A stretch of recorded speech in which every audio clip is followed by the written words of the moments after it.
Welcome to Concrete Block, the podcast where we dive into the latest news and current events. I'm your host, Walter. Today, we're looking at the state of politics in the UK, where Prime Minister Keir Starmer is facing renewed pressure after a significant number of his lawmakers called for his resignation following poor local election results.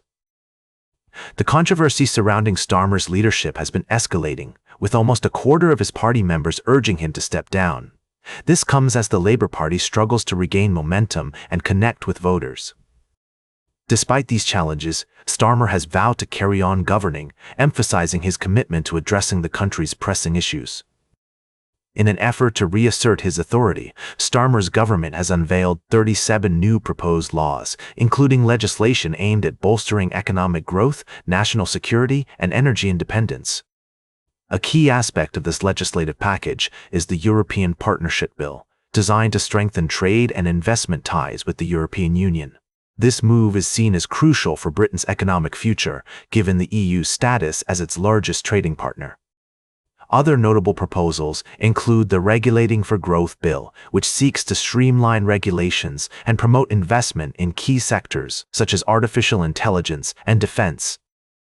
Additionally, the Tackling State Threats Bill aims to enhance national security by making it easier to impose sanctions on hostile foreign entities and prosecute individuals involved in sabotage and espionage. The government is also pushing for reforms in areas like immigration, with a new bill intended to deter asylum seekers and introduce tougher rules for appeals.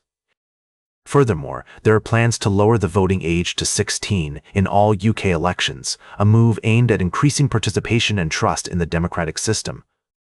It's clear that Starmer's government is attempting to tackle a wide range of issues, from economic growth and national security to energy independence and electoral reform. However, the success of these initiatives remains to be seen, particularly given the current political climate and the challenges facing the Labour Party.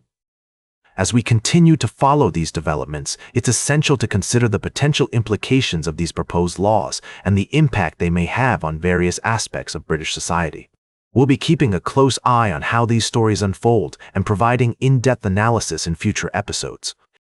We'll be right back with more of today's top news on Concrete Block. Welcome back to Concrete Block. We're diving into a complex and intriguing story from the Philippines, where a former national police chief, Ronald De La Rosa, is facing an arrest warrant from the International Criminal Court for his alleged role in the deaths of thousands of people during the country's anti-drug crackdowns.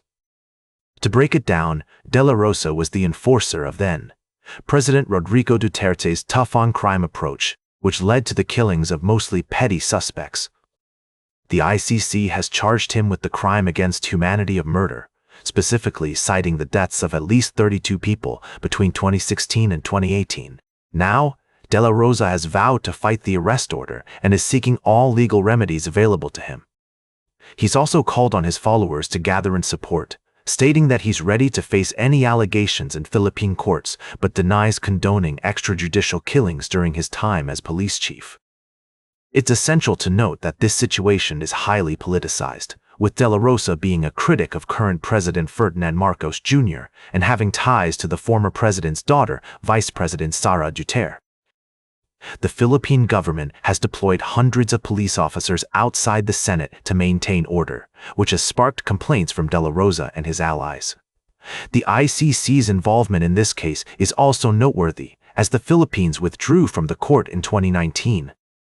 However, the ICC maintains that it retains jurisdiction over crimes committed when the Philippines was still a member, which led to the successful arrest of former President Duterte last year.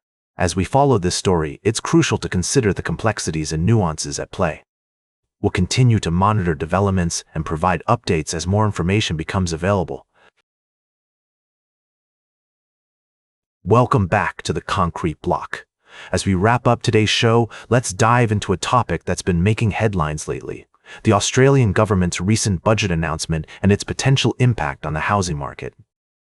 The decision to wind back negative gearing benefits and scrap the capital gains tax discount for property has sparked a heated debate among experts and industry leaders. On one hand, Prime Minister Anthony Albanese argues that the current system makes housing investment overly lucrative, increasing demand and competition for first-home buyers.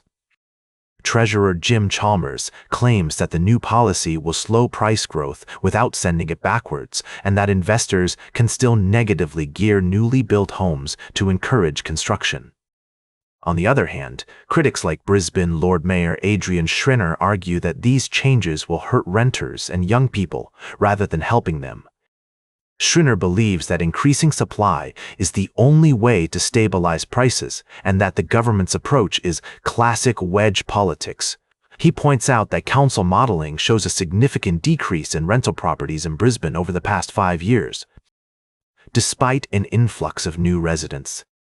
The Master Builders Queensland lobby group also weighed in, stating that the negative gearing changes will result in fewer new homes being built, which could exacerbate the housing shortage.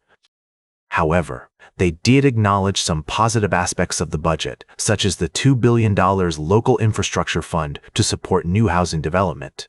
As we consider these differing perspectives, it's essential to remember that the housing market is complex and influenced by many factors. While some may see the government's changes as a necessary step to address affordability, others may view them as a misguided attempt to interfere with the market. Ultimately, only time will tell how these policies play out and what their actual impact will be on the housing market. As always, we'll continue to monitor the situation and provide you with updates and insights. That's all for today's Concrete Block. Remember to like, share, and subscribe, and until next time, stay informed.